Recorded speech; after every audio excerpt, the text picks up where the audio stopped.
world is getting smaller. Increasingly advanced technologies have enabled people from different regions, cultures and religions to communicate and share ideas and values. As one of the world's leading providers of coating solutions and active in more than 70 different countries on all 5 continents, Jotun stands as a potent symbol of our changing, interconnected world.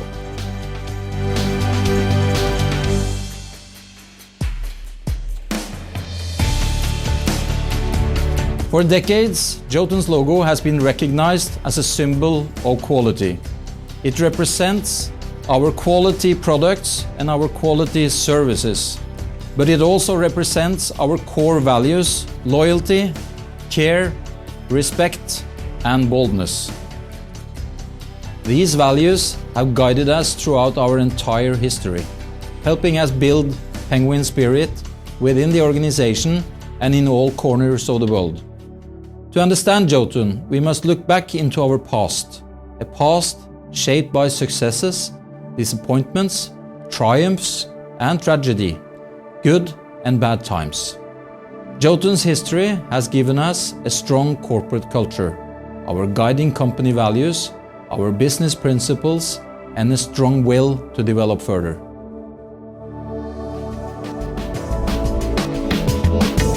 Today, Dubai is a vital centre for Jotun's global activity.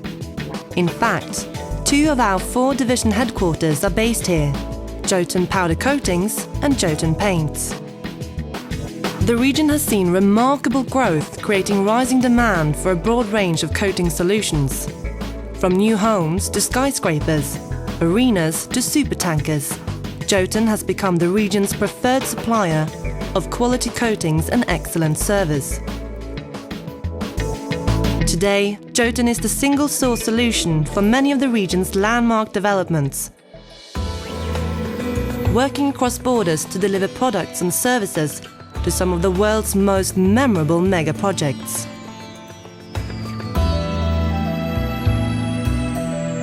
Our enduring success in the region relies on our ability to both understand our customers and work to exceed their expectations.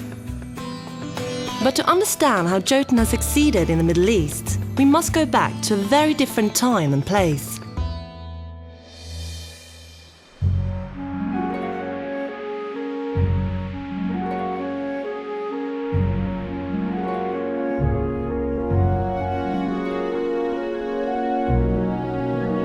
It all began in 1926 in Sandefjord, Norway.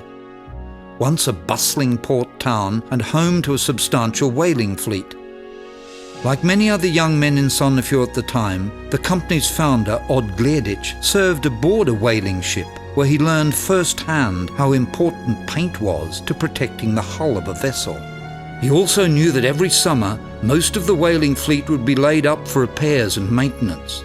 The young Gleditsch quickly recognized a promising market for marine paints, so he gave up a life at sea and opened a combined paint and marine provision store to supply the whaling fleet. The paint stores of the day were very basic. There were no ready-made products, just pigments, linseed oil and turpentine. But Odd Gleditsch wanted to do more than just market ingredients. He wanted to sell a complete solution. So in 1926, he took over the Jotun chemical factory to develop ready-made coatings, and a new industrial venture was born. Early in the 1930s, the company made a breakthrough with a product called Arcanol. Arcanol was quickly recognized as an innovation in marine paints, and Gleditsch had his first successful product, one that helped Jotun establish long-term relationship with ship owners. Jotun's early focus on marine coatings and long-term relationship with both ship owners and shipyards would eventually form a platform for Jotun's international success. The period between World War I and World War II saw a remarkable boom in Norwegian shipping, particularly in oil tankers and cargo liners. These vessels sailed throughout the world, delivering cargoes to distant ports. To ensure the Norwegian ship owners had access to marine coatings in these ports, Jotun began stocking paint in Europe, North Africa and the Americas. This development was not only good business, but exposed the company to exciting new markets. While still running a small company based in a relatively modest port city, Odgleditch understood he served a global industry, and it wasn't long before he began to recognize new opportunities over the horizon. The internationalization of Jotun had begun.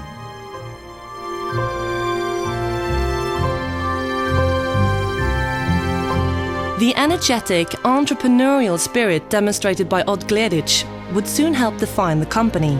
Indeed, as Jotun continued to grow in Norway, the company increasingly recognized fresh opportunities overseas, particularly in the Middle East and Southeast Asia.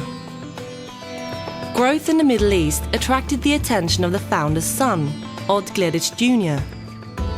Working with the Norwegian Export Council, he traveled to Libya and, impressed by the country's economic potential, became determined to build Jotun's first overseas factory. Fighting some initial skepticism, Odgleditch Jr. was able to get a small budget for the project and opened the company's first international factory in 1962. The process was a valuable learning experience. At first, bridging the culture gap with the local partners and workers proved a significant challenge for the Norwegian management team. Odgleditch quickly realized that the recipe for success was to demonstrate respect for the culture of the host country. In many ways, Libya served as the training ground for the internationalization of many of Jotun's senior managers.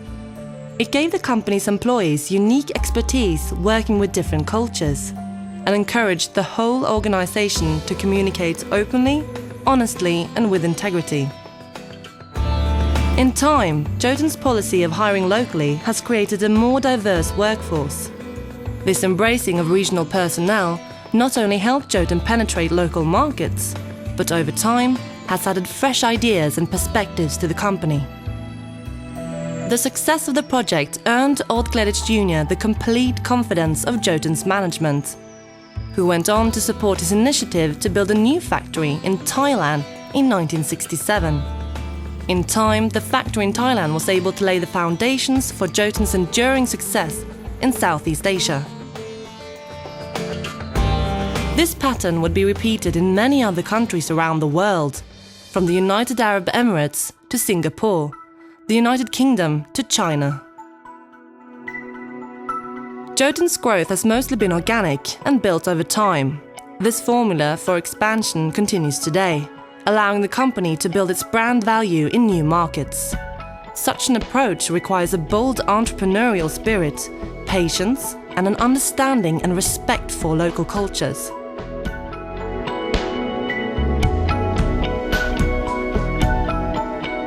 Jotun's activities in China began in 1982 with a small trading office in Hong Kong. As China embraced a more market-driven economy, a representative office was opened in Shanghai, and the company formed a joint venture with the Chinese shipping giant COSCO, a successful relationship which would be expanded further in 2005. Jotun went on to establish another wholly owned company, Jotun Coatings, which built one of the group's single largest paint factories with an annual production capacity of 70 million litres. Today, Jotun has more than 1,000 employees in China, representing about 15% of the company's total workforce. Jotun manufactures marine, protective and decorative coatings and supplies professional after-sales technical services to its many customers. And with plans to open new facilities in the future, China may one day be the company's most important market. Not bad for a business which started with a modest trading office in Hong Kong in 1982. Jotun's rapid growth and international expansion in the 60s and 70s made the group more aware of its impact on the environment and the communities where it was active. During this time, Jotun helped pioneer the development of powder coatings, an environmentally benign coating solution for the industrial surface treatment of metals and other materials. Powder coatings are completely solvent-free. Efficient application using electrostatic spraying techniques avoids health risks and harmful emissions. And as more applications are discovered for powder coatings, the market continues to grow rapidly. Jotun is now a major international player in the powder coatings industry, with a number of production plants in Europe, the Middle East and Southeast Asia.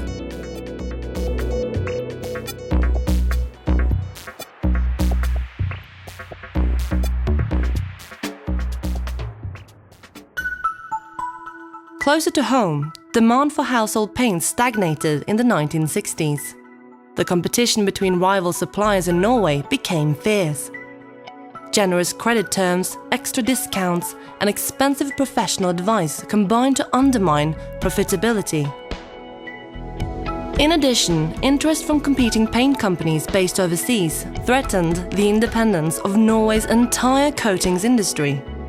At Odd Gleditsch Jr.'s instigation, talks began with the other three main Norwegian producers.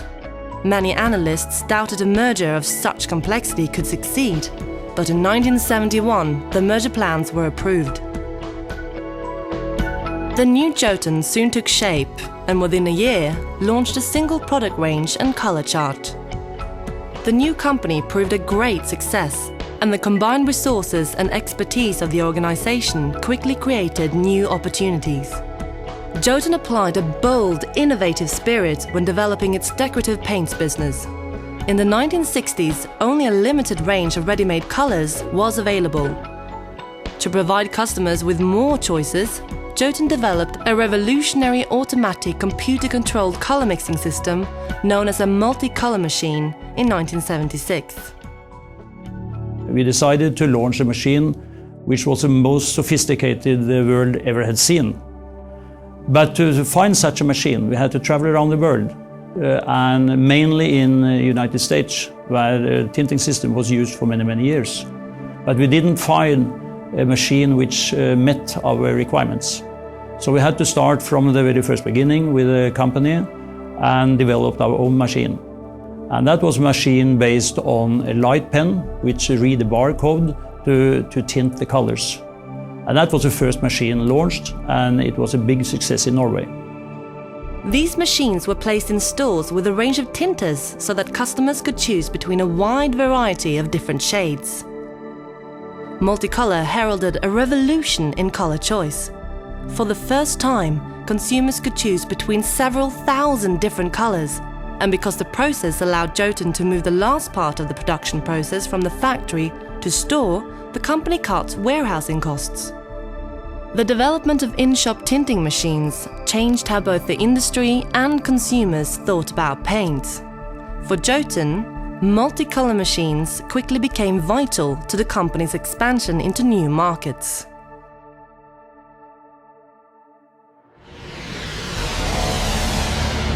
But the 1970s also brought one of the most devastating chapters in Jotun's history. In September 1976, Jotun's largest factory and laboratory facilities at Gimle in Sandefjord were destroyed by a major explosion and fire. 6 people were killed and 11 injured in the company's worst industrial accident, a tragedy which had a deep and enduring impact on the company and forever changed how Jotun would approach worker safety. Many thought the accident would spell the end for Jotun.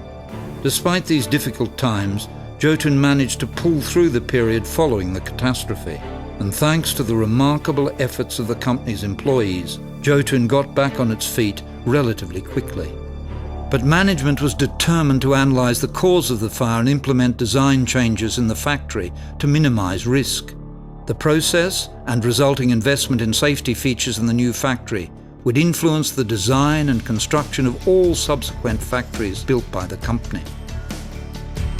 Today, Jotun's efforts to ensure the safety of its workers remain a top priority. Another important development during this period was the development of the offshore oil industry in the North Sea. Over time, Jotun developed its expertise to become one of the world's leading suppliers of paint to the offshore industry. This marked the beginning of a focus on protective coatings. This is a business area in which today Jotun is a leading manufacturer and supplier of high-performance coatings. Jotun is specializing in corrosion protection and passive fire protection of steel, as well as protection and decoration of concrete. Meanwhile, a growing concern for the environment created demand for new, low-solvent paints. Jotun engineers set to work and in 1983 launched a new generation of interior paints, originally known as Lord and Lady. Eventually, these products were brought together under the brand name Lady, which remains a market leader in Scandinavia. And today, about 50 interior products for the Scandinavian market have qualified for the official Nordic eco-label, the Swan, and the EU's eco-label, the Flower. The company's rapid growth in the 1980s required greater need for production capacity, resulting in the construction of a number of new factories in countries like Malaysia, Saudi Arabia, and Oman.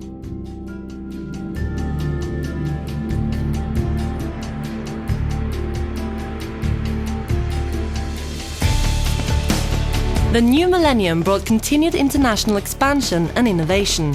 Factories were opened or expanded in Dubai, Indonesia, Yemen, Vietnam, South Korea, China and India.